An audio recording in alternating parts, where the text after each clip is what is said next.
Hola a todos, soy un tío blanco hetero y hoy voy a hablar del CIS, de bulos, de libertad de expresión y de gobiernos con sesgos totalitarios. Y es que el otro día amanecíamos con este maravilloso hilo en Twitter, bueno, que era mitad hilo, mitad pasarela Cibeles, del Partido Socialista y nuestro presidente Pedro Sánchez, patrocinado por el CIS de abril. Barómetro del CIS, abril 2020. Un 97,3% de la ciudadanía respalda las medidas adoptadas por el gobierno para frenar la crisis del COVID-19. Hashtag Barómetro CIS, PSOE. Más de un 91% de la ciudadanía apuesta por apoyar al gobierno y alcanzar un gran acuerdo ante la crisis laboral y económica. Pedro Sánchez es el único líder político que aprueba y crece desde el 4,4 en marzo al 5,2 en abril. Barómetro CIS, Partido Socialista. Muy fan de Pedro Sánchez. Bueno, pues parece que las interminables ruedas de prensa aló presidente pues están teniendo su efecto. Y es que si le echamos un vistazo al último barómetro publicado por el Centro de Investigaciones Sociológicas, pues veremos que el CIS se ha convertido en el sueño húmedo de Tezanos con Pedro Sánchez.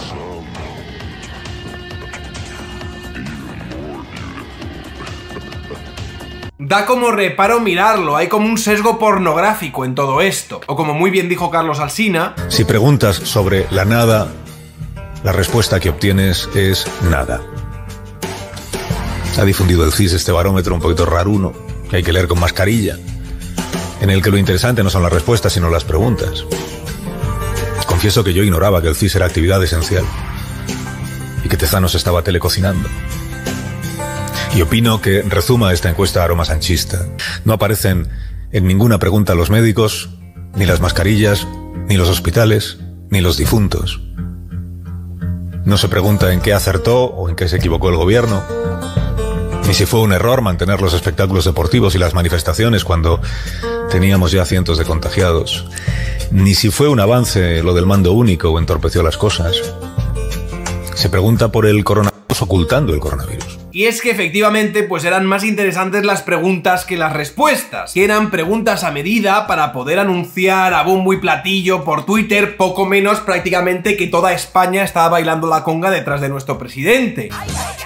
Y por ejemplo, si se preguntaba que si la política que está siguiendo el gobierno actual para luchar contra el COVID-19 en su conjunto le merece a usted mucha confianza, bastante confianza, poca confianza o ninguna confianza, pues no bastaba para decir que el 97% de la gente estaba con las medidas del gobierno, pues la pregunta se reformulaba con esta otra. Respecto a las medidas que se han adoptado en España para combatir el COVID-19, ¿cree usted que son muy necesarias, necesarias, poco necesarias o nada necesarias? Que tiene una respuesta mucho más positiva. Y así pues podemos decir orgullosos que un 97% de la ciudadanía respalda las medidas del gobierno. Claro que sí. Aunque la que preguntaba específicamente por las políticas del gobierno pues era la otra. Da igual, esto no importa. Esto aquí no importa porque esto es un CIS enfocado a la fantasía y la ciencia ficción y preocupado más por los universos paralelos de pelis de Marvel que por la realidad que nos ha tocado vivir. Así la pregunta número 12 era si en estos momentos tuviéramos en España un gobierno presidido por Pablo Casado, del Partido Popular, ¿cree usted que la lucha contra el COVID-19 se estaría haciendo mucho mejor, algo peor o mucho peor que la que se está haciendo con el gobierno presidido por Pedro Sánchez del PSOE? Una pregunta que básicamente pues tendría sentido hacérsela al Doctor Strange, pero no a gente sin superpoderes ni piedras del infinito.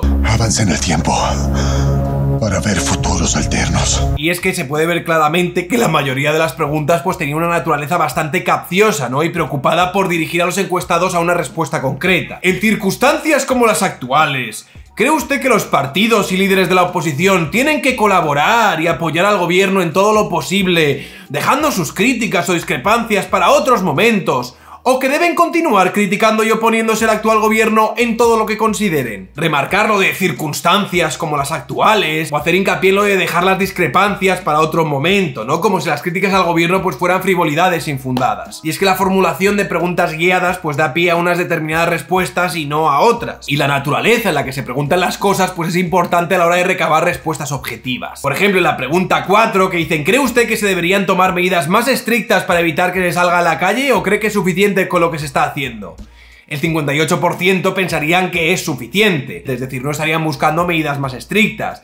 Sin embargo, en la pregunta siguiente, que nos pregunta: Más en concreto, ¿estaría usted de acuerdo con que en España no se permitiera salir a la calle y que las medicinas y suministros alimentarios se llevaran a las casas por personal especializado como se ha hecho en China? Vemos, por ejemplo, que el 57% pues estaría de acuerdo con no permitir salir a la gente de sus hogares. ¿En qué quedamos? ¿En que es suficiente con las medidas que se estaban tomando o que es necesario medidas más exigentes y que no podamos salir a la calle? Y no es que la gente no se aclare, es que la forma en la que están formuladas las preguntas pues te dirige a unas respuestas en concreto. Por ejemplo, al empezar una pregunta con eso de ¿no estaría usted de acuerdo?, pues lo que estás haciendo es dirigir la respuesta a que la gente efectivamente esté de acuerdo. Haz la misma pregunta de dos maneras distintas y tendremos dos respuestas completamente distintas. Por ejemplo, en un estudio sobre preguntas sesgadas que habría en cuestionarios relacionados con la salud pública, la diferencia entre preguntar si se haría una operación relevante con una mortalidad del 5% a se haría una operación importante con un 90% de probabilidades de sobrevivir,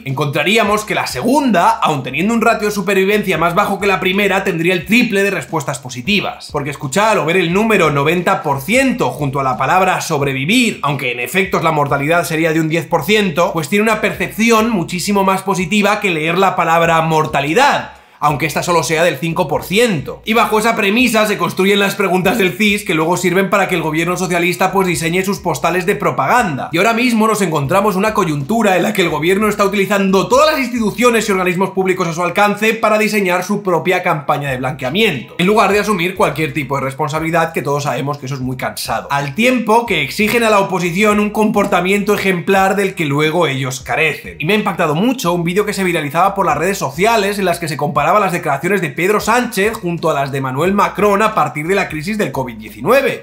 Seguro que hay cosas que con los conocimientos de hoy habríamos hecho distinto ayer, pero ayer actuábamos con los conocimientos de ayer, no con los conocimientos de hoy.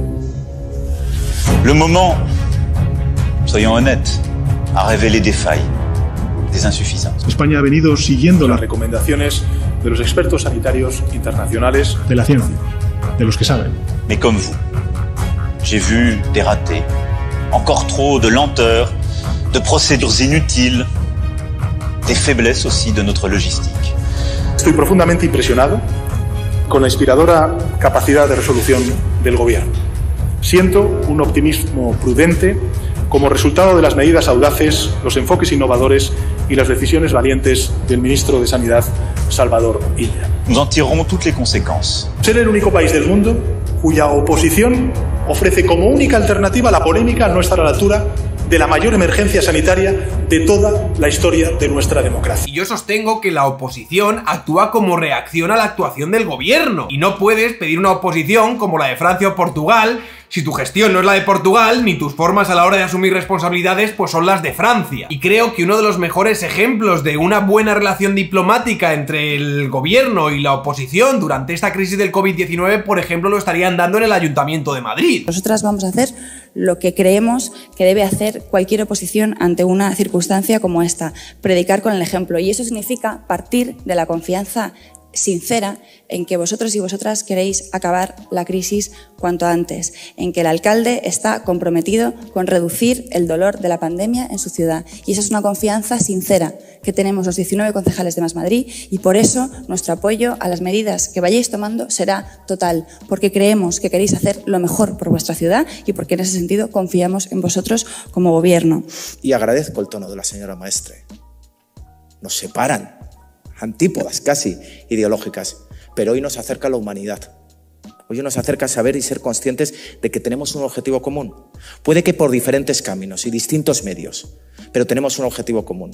Creo sinceramente que es una buena noticia que hoy este pleno no se parezca demasiado al Congreso de los Diputados. Creo que eso es gracias a lo que estáis haciendo como gobierno y al talante como gobierno, y también al talante y a lo que estamos haciendo como oposición. Creo que es una buena imagen para Madrid. Y es que, como decía César Calderón, el alcalde de Madrid consensua las decisiones con la oposición y habla con los portavoces de los grupos cada semana adelantándoles estrategias y medidas. Por lo tanto, la oposición se siente escuchada y actúa con generosidad. Incluso desde la misma Comunidad de Madrid, Isabel Díaz Ayuso reconocía en una entrevista lo arrepentida que estaba de no haber tomado medidas antes. Yo no diría que no me levante pensando si no nos podríamos haber adelantado. Porque esta estrategia, o sea, este virus no tiene cura, no tiene vacuna, y lo único que tiene es tiempo. Hay países que se han adelantado Y hay países que se han confiado. Toda la vida llevaré encima el pensar, joder, si hubiéramos cortado los colegios antes y si hubiéramos decretado los cierres antes, pues sí, ojalá hubiéramos hecho todo antes, sinceramente.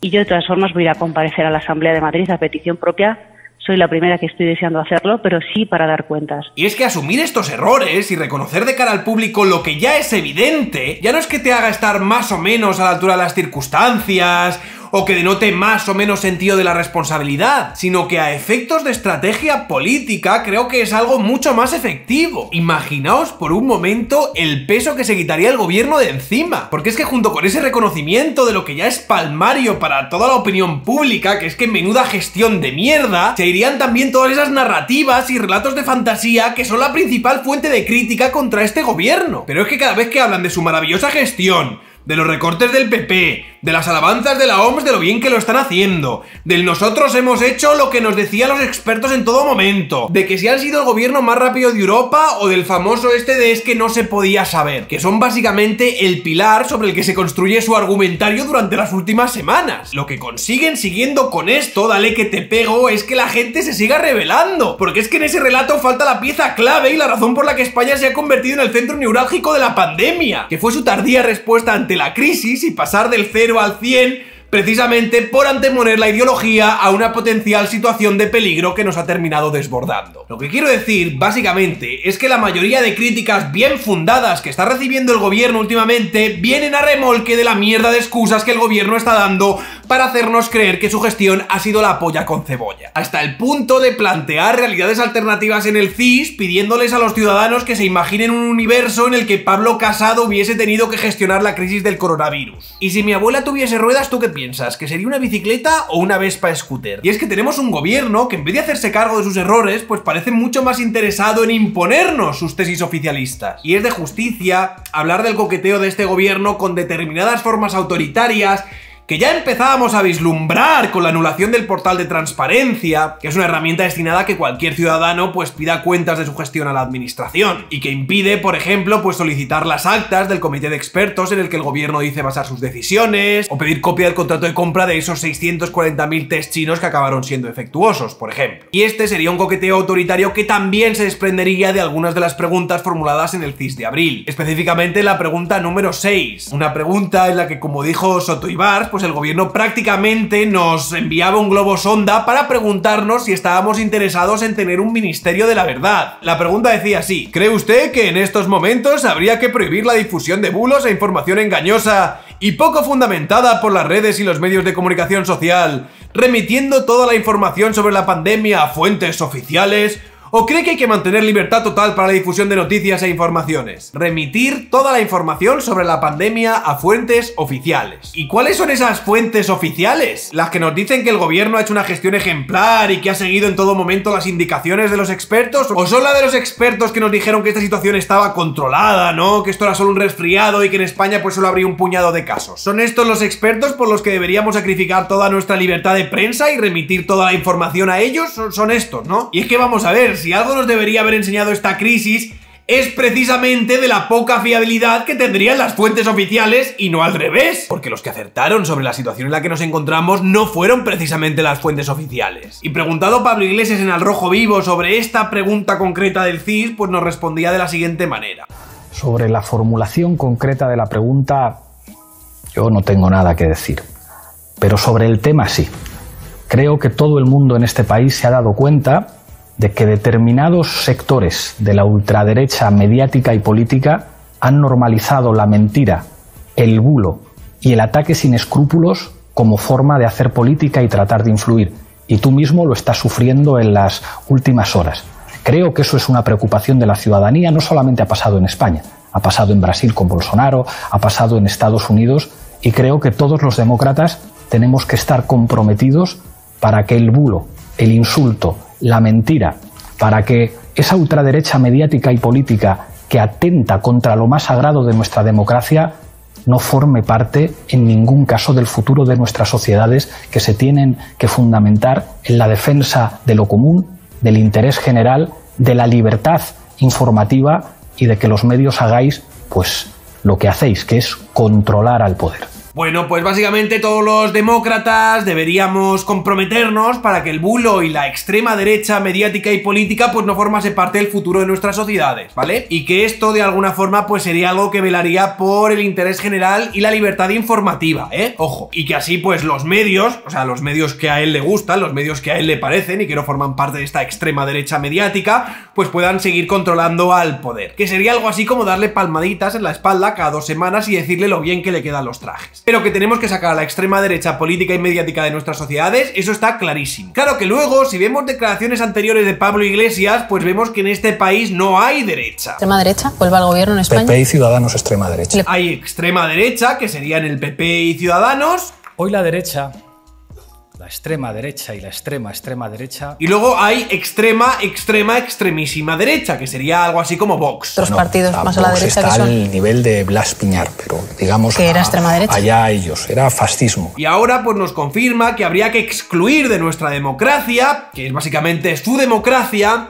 a la ultraderecha mediática y política. Y no sé si os habéis dado cuenta de que últimamente la palabra democracia se está utilizando demasiado para opacar y maquillar formas y dejes que tienen más que ver con gobiernos autoritarios. Eufemismos que sirven un poco pues para quitarle importancia a palabras que tienen connotaciones feas por detrás. Por ejemplo, la censura pues no sería censura si se convierte de repente en censura democrática. O como nos dijo Grande Marlaska, una monitorización de las redes sociales por si acaso hay discursos del odio. Vamos a monitorear las redes sociales fuertemente por si acaso hay delitos de odio. Lo normal en una democracia contemporánea occidental, claro que sí. Vamos a meternos en las redes a ver si hay discursos de odio contra el gobierno. Que esa es otra, que les he escuchado ya varias veces hablar de discursos de odio que irían precisamente contra el gobierno, cuando se supone que los que defenderían legislar contra el discurso de odio, entre los cuales por cierto no me encuentro, se referirían con discurso del odio específicamente a discursos contra grupos o minorías históricamente perseguidas, como puede ser la LGTB, los gitanos, los judíos, etcétera, etcétera, etcétera. No contra ningún gobierno, señores, que el gobierno parecería que ha pasado de ser pues el principal órgano de autoridad a una minoría de gente oprimida contra la que no se puede hablar y que la ley debe defender de no sé qué discursos de odio, teniendo en cuenta que erais vosotros los que defendíais legislar contra los discursos de odio y aquello del de abajo arriba. No se entiende esto que estáis planteando ahora de blindar al gobierno de críticas, no se entiende mucho. Y Pablo Iglesias nos hablaría pues no sé, de un contubernio de la extrema derecha, ¿no? Diciendo pues que hay mentiras y bulos y ataques sin escrúpulos. Han normalizado la mentira, el bulo y el ataque sin escrúpulos. O sea, vamos a ver, ¿cuáles son esos bulos? O sea, ¿cuáles son esos bulos que estarían poniendo en peligro lo más sagrado de nuestra democracia? ¿Cuáles serían? Y claro que hay bulos, pero una cosa es que existan los bulos o los ataques descarnados al gobierno, que por supuesto que existen, y otra cosa es que esto ponga en peligro lo más sagrado de nuestra democracia y que estos además sean de uso exclusivo y monopolio de la extrema derecha. Ahí ya no cuela tanto la cosa. De hecho, las redes sociales estos días se han convertido en un lodazal en el que los sectores más dogmáticos de los distintos partidos se tiran fango los unos a los otros, utilizando los argumentos más rastreros y toda la demagogia que encuentran a su alcance. Y no, esto precisamente pues no lo monopoliza la extrema derecha. De hecho, estos días pues habríamos visto ataques bastante parecidos desde sectores de izquierdas, por ejemplo, contra la Comunidad de Madrid. Algunos incluso desde cuentas oficiales, como el del área de igualdad del PSOE de Madrid,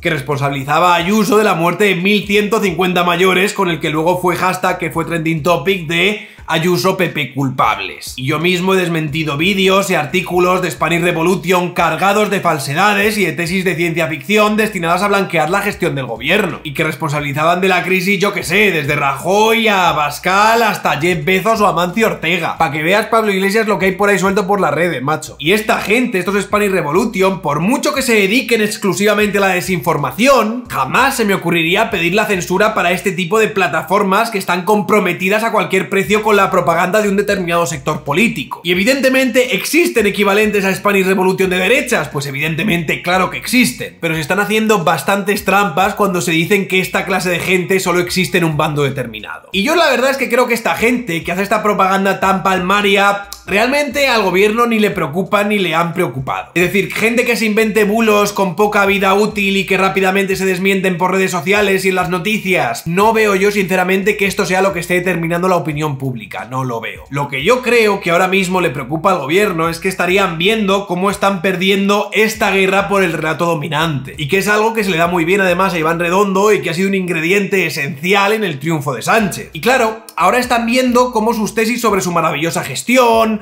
sobre los recortes del PP, sobre las alabanzas que les hace la OMS, sobre que no es momento para hacer oposición, sobre el nosotros hemos hecho lo que nos han dicho los expertos, o sobre el ya famoso este de no se podía saber, pues estarían siendo tesis que no están calando del todo, ¿no? Ni a nivel nacional ni a nivel internacional. Habiendo además sido tesis que vendrían no de fuentes oficiales y que han sido desmontadas con demasiada facilidad por la oposición. Relatos oficialistas, por cierto, que si estamos hablando de bulos, habría que decir que algunos de ellos pues tienen un carácter bastante falsario. Y estarían siendo tesis que, por desgracia para el gobierno, pues estarían siendo opacadas por una crítica sin cuartel que estaría todo el rato señalando las vergüenzas de su pésima gestión. Críticas justas y merecidas que no están basadas en bulos y que estos días pues están permeando más en la opinión pública que sus excusas baratas y sus huidas hacia adelante con tal de no asumir ninguna responsabilidad. Y esto, señores, sintiéndolo mucho, es lo que está haciendo daño a vuestra ejecutiva y que no vais a conseguir arreglar con ningún ramalazo autoritario. De hecho, estáis consiguiendo justo el efecto contrario y muchos de vuestros palmeros que deberían defenderos ahora mismo se están abandonando. Consideramos que con la que está cayendo, lo último que hay que hacer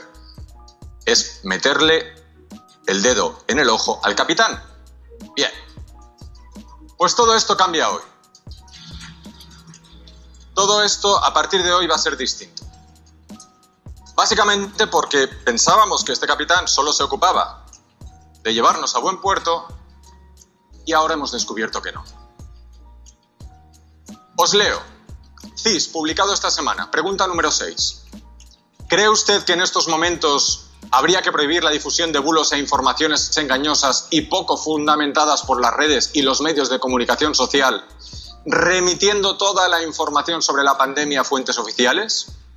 ¿O cree que hay que mantener libertad total para la difusión de noticias e informaciones? Está preguntando por un derecho fundamental que tenemos todos, la libertad de información. Está preparando la legitimidad para prohibir esa libertad. Y en este programa, aparte de leales, insisto, al país, también tenemos muy clara que la libertad no la vendemos a nadie. Así que algunos pensarán que despertamos tarde, puede ser, lo asumimos. Algunos pensarán que ya era hora, otros pensarán ¿por qué ahora? Lo acabo de explicar. Ayer nos preguntábamos si tocaba o no tocaba meterle el dedo en el ojo al capitán. Hoy aseguramos que sí. Y estos días, por ejemplo, pues he visto críticas muy duras y muy merecidas de gente como Antonio Maestre, Elisa Beni o Risto Mejide. Si fueseis más humildes y asumieseis vuestros errores, aun a riesgo de perder las próximas elecciones, al menos pues podríais exigir y reclamar con cierta legitimidad esa unidad que exigís a los otros, pero que luego vosotros no practicáis. Pero no, en su lugar lo que hacéis es tantear y revivir formas que serían más propias de ese franquismo contra el que decís que lucháis. Guadalupe Sánchez, por ejemplo, nos hablaba sobre su último artículo en Voz Populi, que iba sobre cómo el derecho penal liberal estaría cediendo terreno a pasos agigantados a favor de concepciones penales propias de regímenes autoritarios, y de cómo estaríamos pasando de un derecho penal con un carácter reactivo, es decir, que se concibe como respuesta a un acto delictivo cometido por un autor, hacia un régimen penal de carácter prospectivo, que sería más propio pues de regímenes autoritarios, y que se trataría de un derecho penal sin delito en el que prima la prevención del hecho futuro y en el que la libertad cede en pos de la seguridad. Por ejemplo, en España pues ya habríamos visto trazas de esto en la famosa Operación Araña, en la que los cuerpos de seguridad del Estado pues salieron en búsqueda de tweets que enaltecieran al terrorismo. Salir a buscar algo, que por desgracia es algo muy parecido a lo que nos decía Marlaska de monitorear las redes sociales en búsqueda, ¿no? Por si acaso hay algún discurso del odio por ahí rondando. Y la Operación Araña pues acabó con la detención de 76 personas, entre ellas el sonado caso del cantante de Defcon 2, César Strawberry, algo que escandalizó a la izquierda, con razón, y que hizo que se les llenase la boca con eso de la libertad de expresión, que está muy bien. Sin embargo, me parece del todo incomprensible que los que en su día se echaron las manos a la cabeza, ¿no? Por la detención de César Strawberry, por muchas burradas que esto hubiese dicho, ¿no? Ahora se propongan silenciar a personajes como Hermann Tertsch, por ejemplo, por hacer lo propio contra la ejecutiva que ellos dirigen. Por muy antipático y por muy mal que te caiga Hermann Tertsch. O sea, es interesante y paradigmático además para entender la forma en la que funciona Podemos, que ahora utilicen para defender defenderse las leyes que ellos mismos hace unos años pedían derogar. Es que quién os ha visto y quién os ve, colegas. Y es que además parecen los tíos determinados en repetir los mismos errores que ellos achacaban a la ejecutiva de Rajoy y que denunciaban en aquel programa que hicieron de Fort Apache durante la crisis del ébola. En este país parece que la incompetencia del gobierno la pagan siempre los trabajadores. Bienvenidos a Fort Apache. Ojo al programa que se llamaba Ébola, la culpa nunca es del gobierno. Un mantra que ellos ahora parecería que habrían recuperado para aplicárselo ellos a su propia gestión. Y os lo digo en serio, a mí ya me asusta, de verdad, las formas con las que están flirteando con fórmulas verdaderamente totalitarias. Ojo, a mí y a otros voceros de la izquierda también. Y es que parece un poco que lo que están intentando es utilizar una situación de excepción para justificar la suspensión de ciertos derechos y libertades fundamentales. Y vamos a ver, es cierto que el estado de alarma pues les da la potestad para suspender aquellos derechos que se supone que sean necesarios para acabar con la amenaza del coronavirus. Pero señores, la libertad de expresión no es un derecho ligado a una emergencia sanitaria, pero sí que es un inconveniente para un gobierno que lo ha hecho mal, que no asume que lo ha hecho mal y que le molesta que los demás le recordemos constantemente lo mal que lo ha hecho. Soy un tío blancuetero, dale like si te ha gustado el vídeo, compartid y suscribiros al canal. Muchas gracias a la gente que me sigue, a la gente que me apoya, a los que veis mis vídeos, a los que lo compartís, a los que le deis like, que por lo visto darle like es muy importante, a la gente que me apoya por PayPal, a los que me apoyáis por Patreon, a mis privilegiados, opresores, machirulos, señoros y otros tíos blancos hetero. Gracias, no podría hacer esto sin vosotros. Muy interesante leer el artículo de Guadalupe Sánchez, que os dejo en la descripción, por favor echarle un vistazo. Y os saco a colación a Guadalupe Sánchez porque este domingo 19 de abril participaré en un directo en mi canal con ella, en el que otras cosas pues hablaremos de su libro Populismo Punitivo y de la deriva autoritaria del gobierno. Los que estáis en Patreon me podéis ir dejando preguntas que os gustaría que le hiciese y los demás pues os tendréis que esperar al directo, que algún privilegio tendría que tener la gente que me apoya en Patreon por lo menos. En este directo también os acompañará Anima, que es una chica que muchos conoceréis por Twitter. Si no la conocéis, por favor seguidla porque es una tía de puta madre. Y ya está, básicamente estoy intentando mover otros directos y otras entrevistas con gente bastante de puta madre, así que estad atentos, colegas. Y nada más, no os voy a dar mucho más el coñazo, que me da la sensación de que este vídeo me ha quedado un poquito largo. Y muchos besos y abrazos para todos. Un saludo y hasta otra. Que si cómo cree usted que habría gestionado esto Casado, que si le parece bien que el gobierno atienda a los expertos o es mejor que tome decisiones, ¿cómo? ¿Cuál es el dilema? Se pregunta por los asuntos que el gobierno quiere que ocupen hoy el debate público. Los pactos, lo bien que nos hemos confinado y, naturalmente, los bulos. No alcanzo a ver qué tiene de esencial ni de urgente preguntar a los españoles por la censura previa.